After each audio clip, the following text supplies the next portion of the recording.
Hello. Everybody make yourself comfortable. We're going to start.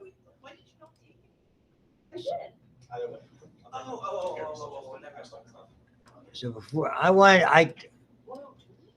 we'll get over here to sort of finish up a bit on diabetes, where we were. And hey, so we're going to, Jace. We have an exam in here soon. Yeah, you have exam Wednesday. I can tell. I'll get back to this in a minute. All right. Hello. I just sent you the link. What happened? I just sent you this link for SlideShare and I kind of like SlideShare other than the commercials. So it was pretty good about diabetes, and I thought we would take a look at it. Very quickly, Dr. Sam, before we start, what's your favorite Super Bowl commercial this year? I like the one with the rock stars. Okay, my dad liked that one as well. I like the rock, and what was the other one I liked? That was, I'm trying to think. The one with Bradley Cooper. When his mom's giving him a heart. You never won anything. I like that. I thought they were weak. They were. It was not a great year for commercials. No, it was kind of like family. Oh, it's. Listen. It was good. It wasn't as good as last year. She did an incredible job with catalogs, and I respect it. But I was like, bring Eminem out, do monsters, and bring Eminem out. Instead, she's like, oh, right. Oh, that's the big ball. Oh yeah, it was a bombshell.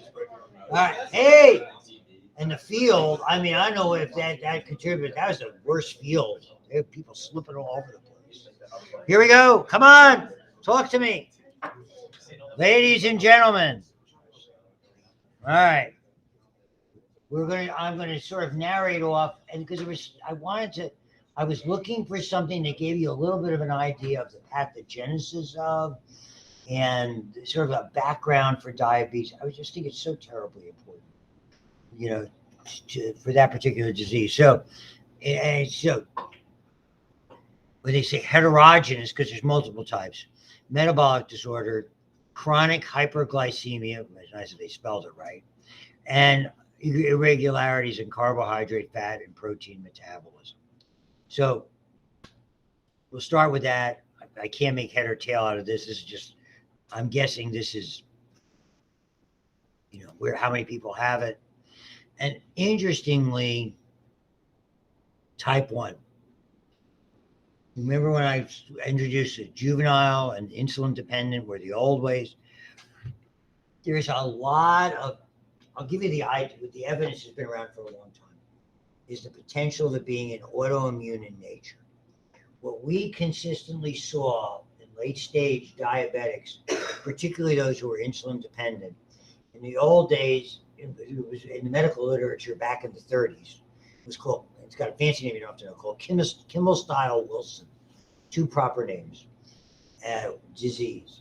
And it was characterized by 3 findings, and that's what we were taught back in the mid-70s. Diabetes, hypertension, and edema. If someone had those 3 things, you could be sure that they were, if you looked at their kidneys, you would find deposits of protein that were called Kimmel-Style-Wilson deposits. It turns out that those proteins were in complexes of immunological complexes. Those only form typically in diseases that are autoimmune. Your body's attacking itself. You get these large clumps of proteins that precipitate out in the kidney and damage it in the course of doing so. That's where this comes from. Type 2 is the one where we're not seeing insulin, where the insulin is being produced, but it's not being as effective. It has something to do with the receptors or irregularities, incidence associated with higher lifespan, Western cultural habits, we'll get into that. Gestational is interesting. A lot of times we will look at that, they call it stress or gestational diabetes. We would, like I showed you the last time, glucose tolerance test. We would do that, and certain people under stress, which you could simulate by giving them steroids, because that would effectively elevate their glucose, see how they utilize it, or during pregnancy. And that was very often a marker for pre-diabetes, and then obviously side effects of medication. And it's the downside about this is we have this. So you're beginning to look insulin receptors, pancreatic failure to produce versus cells responding poorly. So you want to think of, now we look at it generically, type 1 and type 2. So I think that's a good way to look at it. Okay, so now we have two types of characterization in type 1. Notice the amount statistically now. It's a lot more limited in the true type 1. Immune-mediated and idiopathic, if you didn't know, it means we just don't know what the cause is. Something that's idiopathic. Those are important terms. Nosocomial is an important, I tell us to nursing students, it means hospital-induced. Okay. Iatrogenic, doctor-induced. So iatro means healer, genic, obviously making it, and then idiopathic, unknown. And so there's a lot of things that which we can't explain, we just give them the name. Okay, and then the greater majority here in that other specific types of diabetes, that 10% unaccounted for. Genetic defect in those beta cells, mutations, maturity onset diabetes of the young, okay? Genetic defect in insulin action, type A insulin resistant. Problems with the exocrine pancreas. That's when we're looking at pancreatic illness. Chronic pancreatitis. Who gets chronic pancreatitis a lot? Large ingestion of long-term alcohol. That's one of those. When you see people with pancreatitis, we used to see a ton of it. And when you're talking about chronic, acute would be somebody goes on a bender. Various endocrine diseases, drug-related infections, certainly. Here's one, cytomegalo, something that's a herpes virus, if you didn't know or you didn't recall, and good old rubella, German measles. Hopefully you're all been immunized for, unless you're like me and you had it. These are some oddball ones, and then some genetic ones, as you can see. So there's other things that present, okay? Gestational, okay, and I would think these would strike me as being risk factors that I would personally classify people as very often pre-diabetics, okay, which I would be in family history of type 2, obesity, certain races and ethnicities, impaired, and this is the glucose tolerance test, history of gestational or delivery of a baby or heavier than 4 kilos. So these days, that's about, it used to be over 10-pound babies, 9 pounds now, because they're much more cognizant now of mom's birth weight, mom's weight gain. It used to, doesn't matter how much you gain now, they're a lot more cognizant of that are there. High blood pressure, dyslipidemias, polycystic ovary disease, vascular diseases.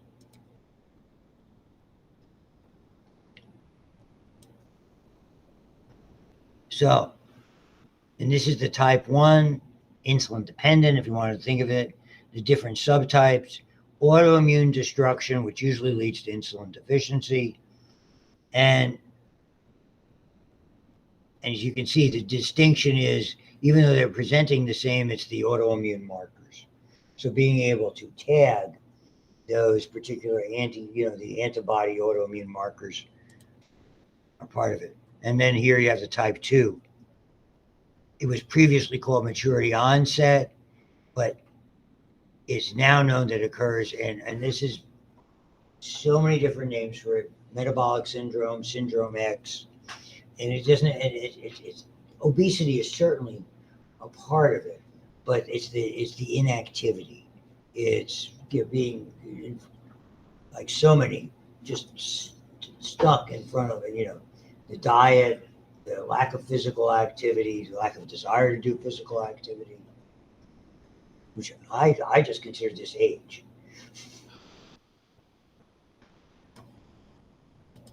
I'm talking about myself. And this is an oddball one. Autosomal dominant inheritance. Okay. Gestational, 4% of pregnant women develop metabolic changes, revert back after delivery.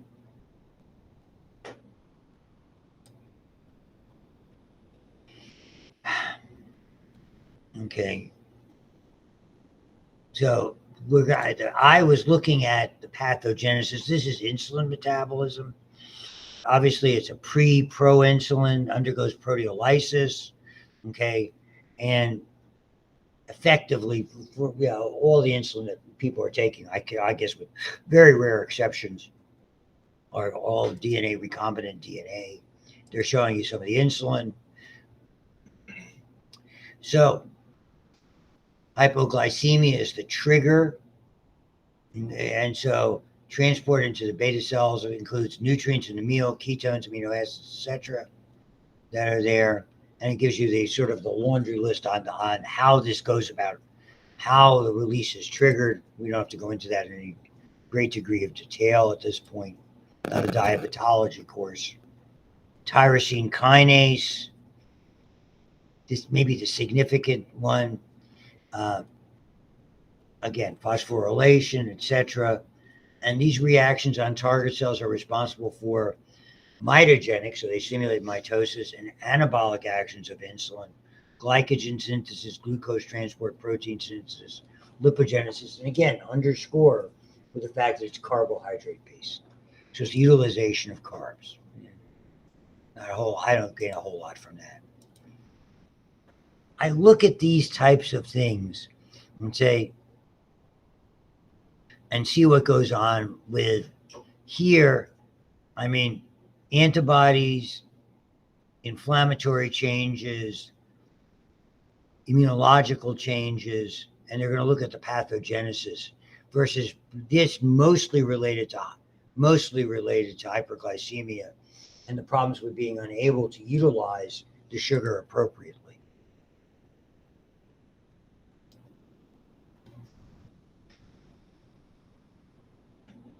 Okay. Individuals with genetic susceptibility, normal B cell, beta cell mass. B cells act as autoantigens, activating CD4 T lymphocytes, that's the helper T cell, immune destruction, some infectious or environmental factor. I don't know that they've ever really clearly defined. This presentation came from 2021, so I'm guessing the research is pretty up to date in regard to these things. I don't, I can't say that I've read anything that underscores a specific with regard to this. Type 2 are multifactorial, greater role of genetic defects and hereditary things. Insulin resistance and impaired secretion are interlinked, so it involves both. Limited amount of production, resistance to it, obesity certainly, excessive production of glucose.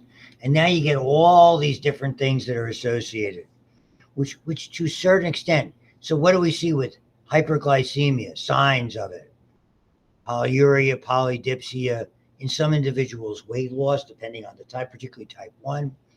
Wound healing, peripheral neuropathy, increased tendency toward infection, skin, urinary, genitourinary, particularly more so in women than in men.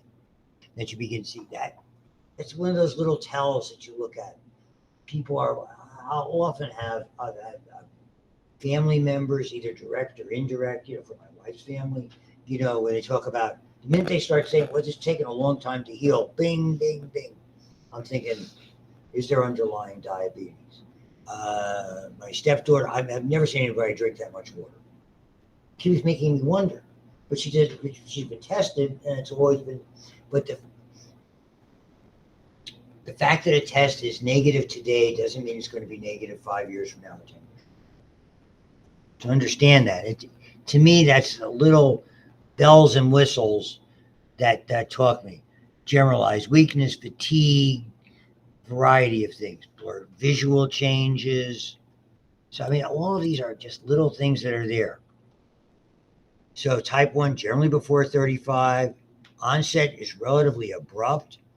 The 3 polys, They're not generally obese. If anything, they tend toward progressive loss. And then the metabolic complications. And really, it's the understand the chain of body, and you all do. After carbs, the next thing we metabolize is fats, then we metabolize proteins. If you're at the point where you're metabolizing proteins, now you have big trouble. But the metabolism of fats, unless you're trying to accomplish that in like a ketogenic diet where you're ingesting the right kinds of fats so they don't have as many harmful byproducts and you're well hydrated and things like that, you're dealing with a lot of significant problems from the ketoacidosis portion of it and the fatty byproducts. So the type 2, later, slower. It's made on the base. When you diagnose it, they start to see sugar in the urine. We see a little bit less of today because we have the availability of rapid glucose testing or other, if somebody talks about I'm urinating a lot or I'm drinking a lot, the obesity, unexplained weakness, loss of weight on the other side of it. Okay. And they don't see quite as much ketoacidosis other than that syndrome X, which is something. Now look at the complications thereof. I think now, when we look at it, most of the background with regard to why diabetes is so problematic has to do with vascular changes. The question is, what occasioned them? When I was learning about this 50 years ago, we talked about basement membrane thickening in capillaries. That seemed to be, is it just because they were thickened because they were diabetics? I think now we see this local inflammatory aspect of byproducts and the damage is secondary. It's not so much the membrane. What I think you see a lot in vascular disease is that underlayer. It's underneath any lining tissue in a blood vessel, you have loose areolar connective tissue. If those linings are distorted for any reason, at that point, that begins to start almost like a clotting type of process with the exposure, like an accumulation of platelets that we're going to look at in the next chapter, which has to do with the blood flow. And that sort of sets the framework for that's the layer where the changes are seen more days. It's less more exactly in the basement membrane, but more in that fatty layer, which begins to get these inflammatory deposits. And that's why for blood clotting, one of the oldest treatments in the book that's still used all the time today, even for people post-heart surgery, baby aspirin a day. Because aspirin limits platelet aggregation. So all of the things that are there. So macrovascular, large blood vessels, and a variety of things. Heart, obviously, extremities, tremendous amount of problems with peripheral vascular disease. And this is when they talk about these are large blood vessels that are blocked. A lot of times we see that before they block, you see evidence of them developing the blockage. We have a lot of good techniques today. What we had that was in its infancy when I was studying it is now you can go buy one on Amazon. It's basically called a Doppler unit. Do you know what that is? Okay, it's basically ultrasonic. Just think of a stethoscope with an ultrasonic probe. And what you're doing is you trace the blood vessel and you listen to the sounds of the blood pulsating. So effectively, you're shooting high frequency sound waves in, picking up the reflected sounds. Ages ago, you're all familiar with a stethoscope. Stethoscope has two ends. In a hospital setting, it has a flat end called a diaphragm. And when you're trying to listen to heart or valves, you have something called the bell. That's that sort of opened up area that's sort of like a concavity. You know what I'm talking about? That's what you put over blood vessels. And we listened to it, sounded like you were at the ocean. The old seashell thing. It was cool. It had a great name, Bruit. Bruit. And that would indicate to you that you had vascular damage. It's very interesting. Now, so we didn't have the technology. Now we have the technology. So for a doctor, when they have when they have a suspicion of vascular problems, here's what they do. Oh, I want you to go down to the vascular lab. I'm going to order a set of Doppler studies. And it's much more advantageous because the old days we had to inject dye into blood vessels, and that could cause clots, or cause clots to break off and cause greater damage. We used to do arteriography and inject dye, which is an invasive and a difficult test to perform. See, without me, you wouldn't get all this history. I can see post-Super Bowl lag. A lot of you look like you had it. Microvascular. This is the nugget in the eye I talked about in the lab. You looked at the retina when you're doing what we call a fundoscopic exam, a ophthalmoscope. Whether it's in the eye, the kidney, or any capillary bed, what you see in arterioles here, you see in arterioles here, and you see in arterioles here. So consistently, we see neuropathy, nephropathy, visual disturbances. They were all part of the microvascular. And that's what they thought about capillary membranes. And maybe there's still some truth to that, but I think the depositions, I don't know if they've been clearly described or not. So, ketoacidosis, hyperosmolar, non-ketotic, I mean, there's osmolarity, hypoglycemia, a word. That's metabolic. Understand that when you're dealing with sugar irregularities in a diabetic, one comes on, and maybe I said it before, one comes on very fast and is immediately life-threatening. That is low blood sugar. Remember, it's an inappropriate response to insulin. That's part of it. And classically, this is what happens. I can't even tell you how many diabetic patients I had that I'm going to take my insulin in the morning, and they always tell you to eat, either right before or right after. I was in a hurry to go to work. I took my insulin. I figured I'd grab something as soon as I got to work. And all of a sudden, they go in because it's so labile, so irregular.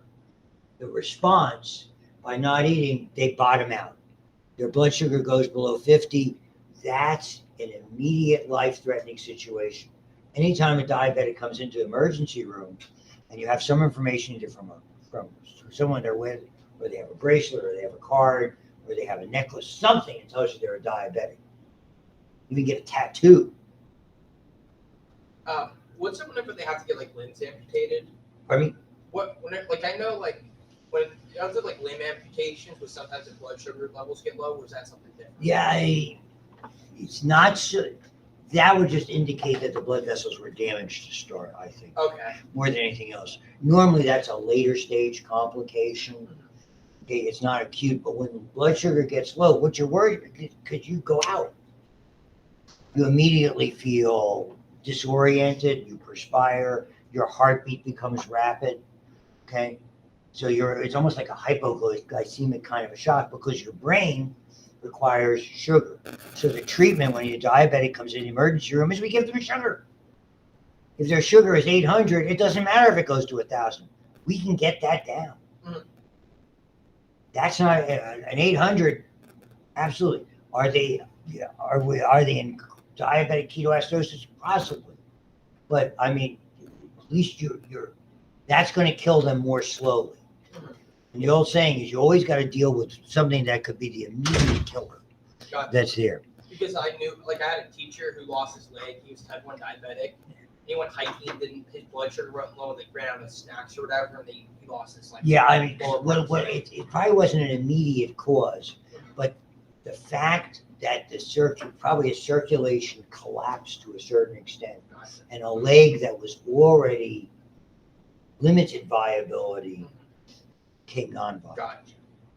I mean, it's so difficult. And from someone who's been involved in a lot of amputations, I mean, thankfully and unthankfully because of war, but thankfully because of technology, there's wonderful prostheses now. Oh, yeah. How, for soldiers, and yes, for diabetics, the trouble is a lot of these are people who are, they can't do the rehab that's necessary. That's part of it. So I mean, it's a little bit different from people who are already in good physical condition and it's an IED or something along those lines.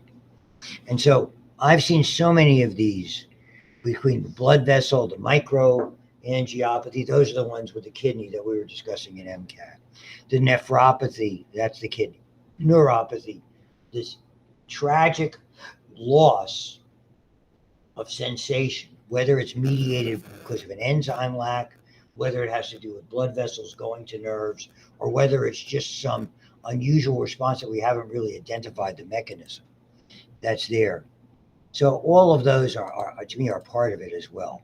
So they sort of describe these, what they are. And again, the gangrene and things, they would characterize here as chronic, but could an acute episode bring it on like you're describing? Yeah, I would think so. Skipping to the next slide. Diagnosis, glycosuria or a random glucose. Now, I don't know if these criteria, maybe this may be governmental criteria, so I don't know where this originates. But when you're talking about blood sugar of 200 on a random blood sugar, that's a diabetic. I'll buy it. I would even have bought it at 150, unless you knew that I just had a Twix bar, which, by the way, sounds like an idea. Kit Kat. I love those. You know what's coming up too? What? Peeps. Oh.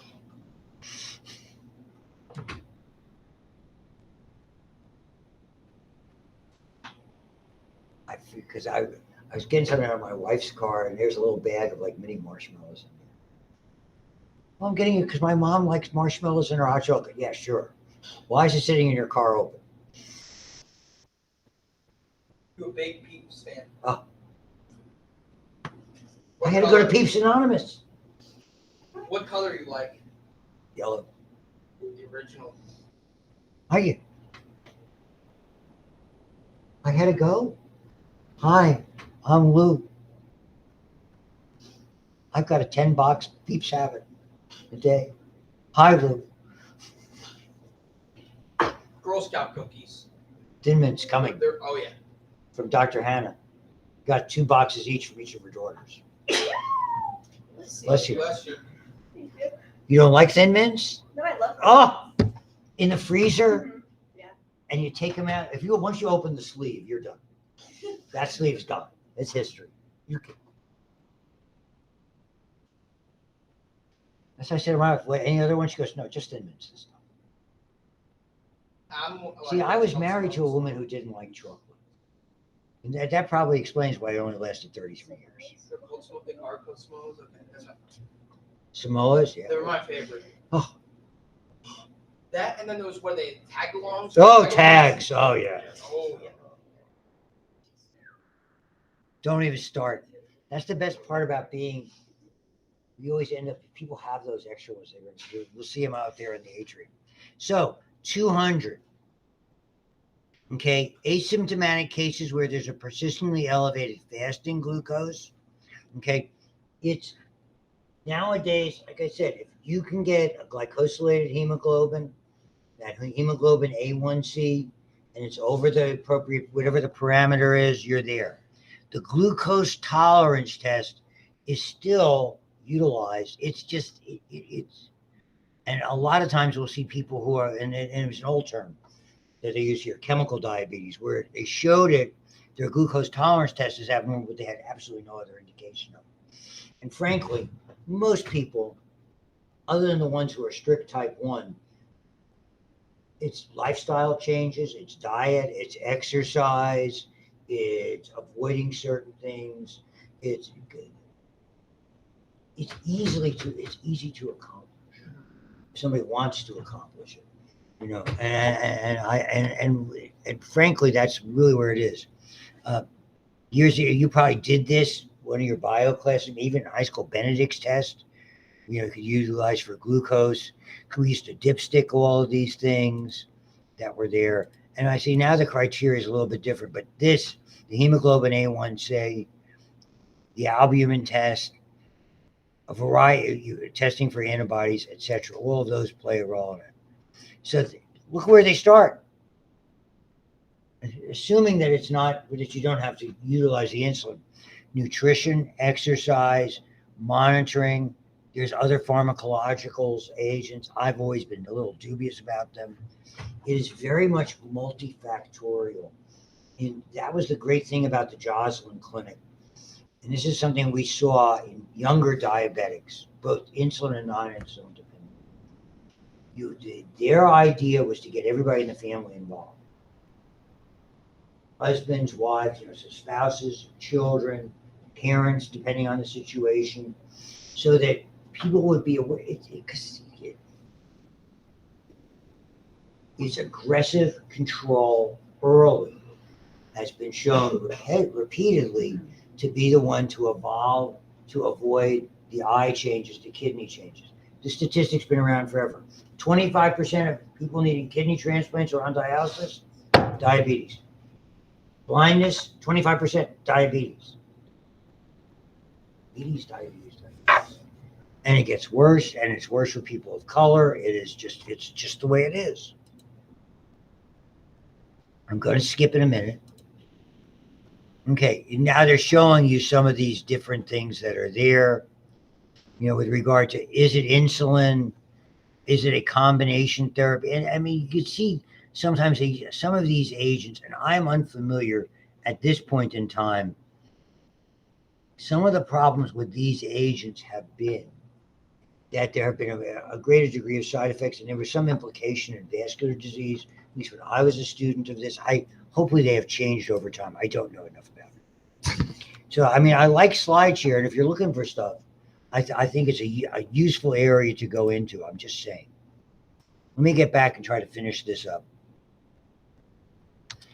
I don't sense I'm having a ton of attention today. That you have all of our. Yours, I know. It's okay. So, let's go.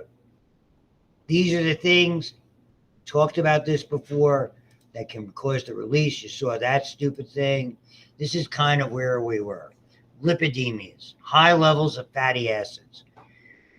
Depending on the fats, and a lot of our fats, unfortunately, can't avoid the ones that are endogenous, but you can avoid the ones that you ingest. I think I was telling Doctor, like we use, if I'm using, interestingly enough, the fats that we use at home are avocado oil, which is popular now, but a little bit more expensive, which is a good oil to use. Love salmon and those kinds of oily based fishes. I have a great recipe for baked salmon gremolata. Oh, to die for. I'm a big avocado. I use avocado oil for like ribeyes. You guys rich? What? Some avocado oil. Yes, that's the big problem. Let's get in that business. That's why the good Lord made Costco. I'm looking at us. Avocado We buy oil, it's we buy it occasionally, and we only use it for like searing and everything, like olive oil, whatever, because it's so expensive. But it's the best for searing steaks. high smoke. Yeah. Olive oil. I use extra virgin olive oil, avocado oil, and my own personal favorite. But I'm a big peanut oil fan. that brings me back to the beach days. French fries and peanut oil. That's what I'm saying. Oh, happy days. Moving on. Did you find out how much they cost? The one we was up to about $18 for like a liter. It was pretty expensive. There are My a mom couple. orders off of some website in bulk, so we usually get like 3 at a time. But We go to Costco. Moving on. Here. So, ketone bodies, ketoacidosis, ketones in the urine, untreated because it's acidotic. You have to blow off carbon dioxide. It impacts heart, and I mean anything that's going to create acidosis is going to affect all of these types of things. Again, it's not rapid, it's slow that it leads to coma and death. Okay, hypoglycemia anxiety, nervousness, disorientation, but rapid. And so a lot of people could sense when they're coming out. Most diabetics are taught to have some kind of A, self-control, and B, have some kind of rapid sugar source, whether it's a candy bar or something, that they can deal with. And you can see all of that stuff that's there. I don't know if this would be interesting or not. I'm curious. See if I can get it to play.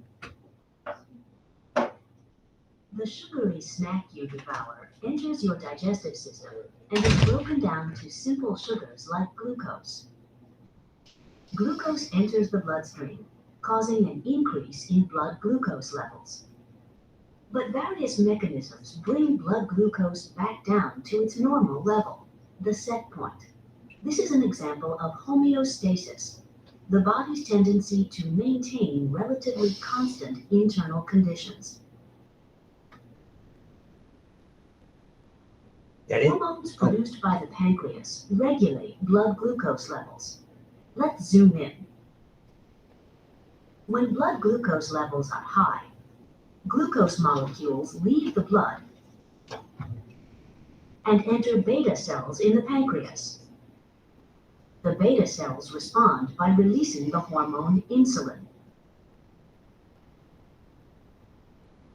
Insulin enters the bloodstream and is transported to cells all over the body. Let's see what happens in the liver. Insulin binds to receptors on liver cells. This causes the cells to take in more glucose. Inside the liver cells, glucose is converted to glycogen, a storage molecule.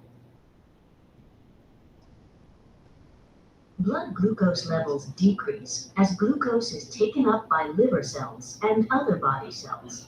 As a result, less and less insulin is released by the pancreas, and blood glucose levels stabilize at their set point. This is an example of how negative feedback maintains homeostasis. What happens if you've skipped lunch and your blood glucose levels are low? Let's zoom into the pancreas again. When blood glucose levels are low, alpha cells in the pancreas release the hormone glucagon.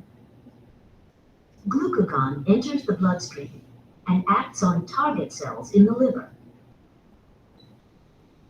Glucagon binds to receptors on the liver cells, signaling the liver cells to break glycogen down to glucose. Glucose is released.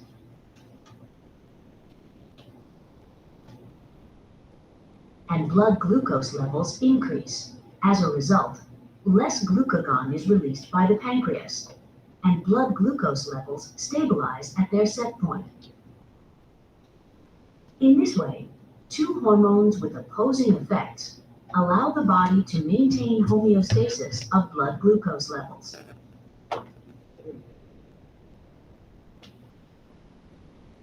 In diabetes, the body is unable to maintain homeostasis of blood glucose levels. In type 1 diabetes, the beta cells of the pancreas are destroyed by the immune system, and so no insulin is produced. In type 2 diabetes, the pancreas produces insulin, but target cells do not take up glucose. In both types of diabetes, when blood glucose levels rise, cells do not take up the additional glucose, and so blood glucose remains high. This example shows the importance of homeostasis in everyone's life. And the other interesting note is when diabetics crave carbohydrates, they just do. I mean, I can, to this day, doing a house call on a lady who was already an amputee, working on amputee number 2, and in her, she's confined to her bedroom, filled with candy bars. Really? You know, hey, well, you're going to tell me if I'm going to drop. Well, So I mean, that's sort of the sum and substance of diabetes. I'll see if I can get whatever the current theory is on pathogenesis in any more scholarly articles that are coming and go from there. There's very little left in this chapter. And in lab today, we didn't do EKGs yet, did we? I thought we did meat last week. What? Squeezed. That's muscle. That's muscle. Okay. EKGs, We did not do EKGs. Yeah. I can't wait. Volunteers today. What? Yeah. You You said said we need more volunteers. We need volunteers. We need people who are willing to be EKG'd. I know, you have practice. I'm thinking Chelsea. Volunteer. Yeah, I see. For what? TKG? Yeah. Sure. Get up there. They got not here. Moving on. Do it right now. So we know what they do. Okay. Lesser amount. Gonads produce same sex hormones as those of the adrenal cortex. I don't know. Ovaries, estrogen, and progesterone. We're going to do the reproductive unit, maturity, secondary sexual characteristics. Progesterone, again, you can see some of the characteristics, and we'll get into it with repro with regard to the menstrual cycle. Again, testosterone, secondary sex drive, sperm production, maintenance. And again, with repro, we'll deal more with what the placenta does that are part of it. Adipose. This is leptin as you get theoretically, you're going to get a certain amount of this leptin, okay, which will have appetite control, or on the other hand, if you're using them up, might indicate energy expenditure. Something this is resistant, I'm not that familiar with, or adiponectin. Again, these are more fine tunes from an endocrine perspective, so I wouldn't ask you about it. The leptin is of some note because when we deal with repro physiology, its presence or absence plays a role in the onset of the menstrual cycle and the onset of puberty. Let's look at it that way. The enteroendocrine cells, which we're going to look at much more in detail, other than anatomy, gastrin, playing a pivotal role in increasing stomach activity and hydrochloric acid. Okay. Ghrelin from the stomach stimulates food intake. Again, that's, stomach is empty. There'll be a certain amount of that. You're going to see CCK, cholecystokinin, and secretin, both directly coming from the small intestine, working on the liver and pancreas. And the cholecystokinin plays a particularly important role in having the gallbladder release things for fat. And again, in this, again, another area that's sort of a fine point with regard to it. This is the one that happens when your blood pressure is high. It works against aldosterone, atrial natriuretic peptide, or ANP, decreases blood sodium concentration.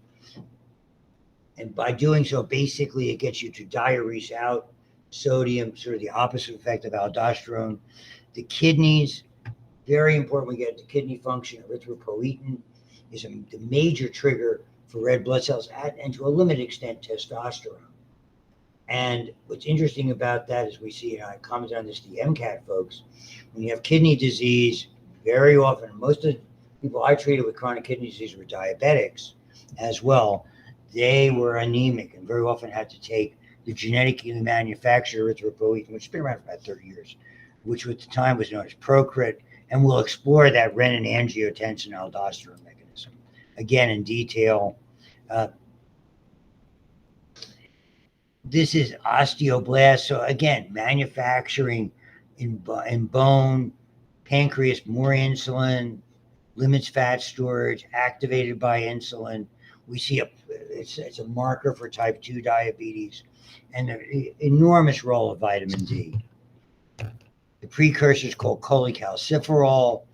Active form helps absorb calcium from the intestine. The activation of vitamin D involves both exposure to sunlight and involves the kidney. So it's another thing that plays a role with calcium interbalance, kidney problems as well. And as you can see, immunity, inflammation, anti-cancer agent. I can't say enough about. We take vitamin D supplements, not a ton. It's like a little capsule that's like that. The thymus will play a role. Maybe you've already started to talk about it. in immunology with T cells because that's what it makes. Normal development of T cells, more paracrine because they act locally, and that's everything. So we're going to stop here today. We will pick up on Friday. We will start the blood unit and urge, and then we'll probably, my guess is next Monday, we'll get the blood lab cooked up to do in the wet lab. Today, I anticipate we will meet in, the environmental science. So So what? the test is on what, 3 chapter 3? If you're asking me now, you're in such trouble. 3, 9, and 11.